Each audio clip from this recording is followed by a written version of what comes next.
Teacher സ്വാഗതം. ഇന്നത്തെ update file ഞാൻ കൂലി കണ്ടിട്ടുണ്ട്. രാവിലെ 10 ഷോയ്ക്ക് കണ്ടത്. ഞാൻ വന്നപ്പോൾ താമസിച്ചു. ഞാൻ വന്നപ്പോൾ ലേറ്റ് ആകാൻ ഈ വീഡിയോ അപ്ലോഡ് ചെയ്യായിരുന്നു വൈകിയത്. ഞാൻ എൻ്റെ 2 കൂട്ടുകാർ പോയി കണ്ടതാണ്. രാവിലെ ഒരു 10 ഷോയ്ക്കാണ് കണ്ടത്. അപ്പം കൂലിയെക്കുറിച്ച് മൊത്തത്തിൽ പറയുകയാണെങ്കിൽ കൂലി ഡയറക്റ്റഡ് ബൈ ലോകേഷ് കനകരാജ്. ഒന്ന് ഇരുത്തി പറയാം എന്താണ് പുള്ളിയുടെ മിക്ക പടം എടുത്ത് നോക്കുകയാണെങ്കിലും ഇതെനിക്ക് സാറ്റിസ്ഫൈഡ് ആയി ചോദിച്ചു കഴിഞ്ഞാൽ സാറ്റിസ്ഫൈഡ് ആയി ഒരു ലേശം പൊട്ടി ഇതുണ്ട് ഒരു ഡൗൺ എന്താ ഒരു അത്ര സാറ്റിസ്ഫൈഡ് അല്ലേ പടത്തിൻ്റെ എനിക്ക് പേഴ്സണലി എല്ലാം വെച്ച് നോക്കുന്നത് പുള്ളി എടുത്ത പടങ്ങൾ വെച്ച് നോക്കുമ്പോഴേക്കും അത്ര സാറ്റിസ്ഫൈഡ് അല്ലേ ഈ പടത്തിൻ്റെ കുഴപ്പമില്ല എന്നാണ് പറയാം. പിന്നെ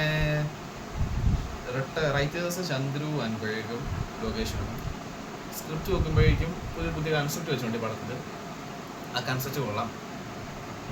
എന്താ എ സർട്ടിഫിക്കറ്റ് ആയതുകൊണ്ട് തന്നെ അതിനെ ബേസ് ചെയ്ത് കുറച്ച് കാര്യങ്ങളൊക്കെ പടത്തിനുണ്ട്.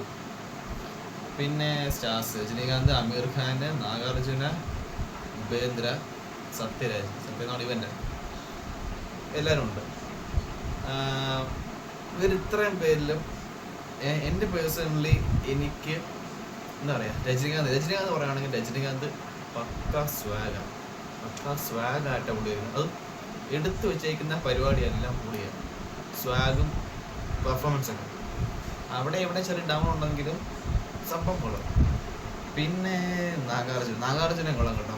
നമുക്ക് രസമുണ്ട് നാഗാർജുന ക്യാരക്ടേഴ്സ് ആണെങ്കിലും ഒരു പക്ക ഒരു എന്താ പറയുക നല്ല പവർ നിൽക്കുന്നൊരു ഇതാണ് നാഗാർജുന നമ്മുടെ എത്തിയ ഓപ്പോസിറ്റായിട്ട്.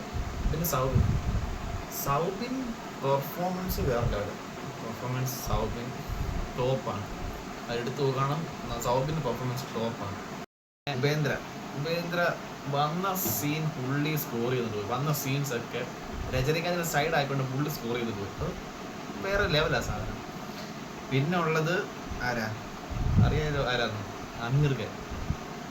പുള്ളിയുടെ എൻട്രി തിയേറ്ററെങ്കിലും ആഘോഷിച്ച് പുള്ളിയുടെ എൻട്രി അതാ വരവ് തന്നെ ഒന്നാതിന് വരവ്. പുള്ളി വന്ന സംഭവമൊക്കെ ഉണ്ടല്ലോ അത് ടോപ്പ്. ആ ഒരു പെർഫോമൻസ് 8 മിനിറ്റ് ഉണ്ടെങ്കിലും പുള്ളി വന്ന് ഇറങ്ങി ഒരു കുറച്ച് പരിപാടിയുണ്ട്. അതൊക്കെ നൈസാണ്. അത് ഭയങ്കര രസമുണ്ട്. ഭയങ്കര എൻജോയ് ചെയ്യാൻ സമയത്തൊക്കെ. ഉപേന്ദ്ര വന്നപ്പോഴും രജനീകാന്തൊക്കെയാണ് സ്വാഗ് എന്ന് പറഞ്ഞാൽ അത് വേറെ ലെവല. സ്വാഗിൻ്റെ ഒരു പാട്ടൊക്കെ ഓരോ പാട്ടൊക്കെ ഉണ്ട്.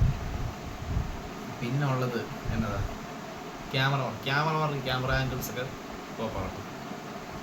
പെർഫോമൻസിൽ അവിടെ ഇവിടെ കുറച്ച് ഒരു കുറവുണ്ടെങ്കിലും ലേശം ഒരു എന്തോ ഒരു നമുക്കൊരു ഒരു ഇതായില്ല. സുധിഹാസനാണെങ്കിലും കുഴപ്പമില്ല എന്ന് പറയാം. സത്യരാജ് ആണെങ്കിലും കുഴപ്പമില്ല. രജനീകാന്തിൻ്റെ സ്വാഗ് മാറ്റി നോക്കിക്കഴിഞ്ഞാൽ അവിടെയും കുറച്ച് കുഴപ്പമില്ല. അങ്ങനെ ചെറിയ ഇതൊക്കെയുള്ള. പിന്നെ ക്യാമറ വർക്ക് നൈസാണ്. ഫൈറ്റും അൻപരുവിൻ്റെ ഫൈറ്റും എല്ലാം നൈസാണ്. പിന്നെ പറയുകയാണെങ്കിൽ എന്താണ് ഇതിൻ്റെ ബിജിഎം ചില സാധനമൊക്കെ കയറി വരുന്നുണ്ട്, ചില ഡൗൺ ആകുന്നുണ്ട്. നമുക്ക് അതൊന്ന് ഒരു എന്താ പറയുക മൈൻഡ് സെറ്റ് ഫുള്ള് ലിയോ പ്രതീക്ഷിച്ചുകൊണ്ട് പടം കാണാൻ പോകുന്നത്. മൈൻഡ് സെറ്റ് ഫുള്ള് ലിയോ എന്ന് പറഞ്ഞ ഒരു ലിയോ ആണല്ലോ. ഇപ്പം ലാസ്റ്റ് ഇപ്പം ഇതിന് മുന്നേ ഇറങ്ങി ലിയോ ആണ് ഓയിച്ചിട്ട് അത് അറിയാമല്ലോ. ആ മൈൻഡ് സെറ്റിൽ പോയി ഈ പടം കാണുന്നുണ്ട്. നമുക്ക് അത്ര ആ ഒരു സാറ്റിസ്ഫാക്ഷൻ കിട്ടിയെന്ന് വരത്തില്ല. പടം ഒരു ആവറേജ് എബോവറേജ് അത്രയേ ഉള്ളൂ. എബോവറേജ് കാണാനുള്ള വിഷ്വൽസും കാര്യങ്ങളെല്ലാം ഉണ്ട്. അതിൻ്റെ ഒത്തിരി സംഭവം പണിതിട്ടുണ്ട്. അറിയാലോ DAG കാണുന്ന അറിയില്ല. അതിൻ്റെ കുറച്ച് സംഭവമൊക്കെ ഉണ്ട്. നമുക്ക് പറഞ്ഞു കഴിഞ്ഞാൽ ഒരു എബോവറേജ് അത്രയൊക്കെ കൊടുക്കണം. പിന്നെ ആരും എക്സ്പെക്റ്റേഷൻ ഇല്ലാതെ പോയി ഈ പടം കാണണം അത്രേ പറയാനുള്ളൂ. നല്ല ഹൈപ്പ് ചെയ്യിക്കണം. അതൊന്നും ആ മൈൻഡ് സെറ്റ് പോയി കാണില്ല. ചെന്ന് കയറി കാണുക, ഒരു പൊപ്പണൊക്കെ മേടിച്ച് കഴിച്ച് കുറച്ച് നീ കാണുക, ഒരു അടിപൊളി പടം. ആ ഒരു അടിച്ചൊളി പടം എന്ന മൈൻഡ് സെറ്റേ കാണുള്ളൂ. ഇങ്ങനെ നിന്ന് ഇടയ്ക്ക് പാട്ടുണ്ട്, ബീജമൊക്കെ ഉണ്ട്. പിന്നെ സ്വാഗ് അല്ലാതെ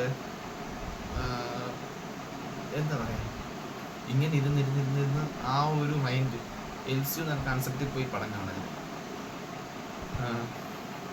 അതാണ് ഞാൻ ആ ഒരു ഹൈപ്പിലാണ് ഇപ്പോൾ ഈ പടം കണ്ടത്. പക്ഷെ എനിക്ക് അത്ര ഞാൻ സാറ്റിസ്ഫൈഡ് അല്ല ഈ പടത്തിനെ കുറിച്ച്. അത്രയൊക്കെയാണ് പറയാനുള്ളത്. അപ്പോൾ നിങ്ങളുടെ അഭിപ്രായങ്ങൾ താഴെ കമൻറ്റ് ചെയ്യുക. അപ്പോൾ ബൈ.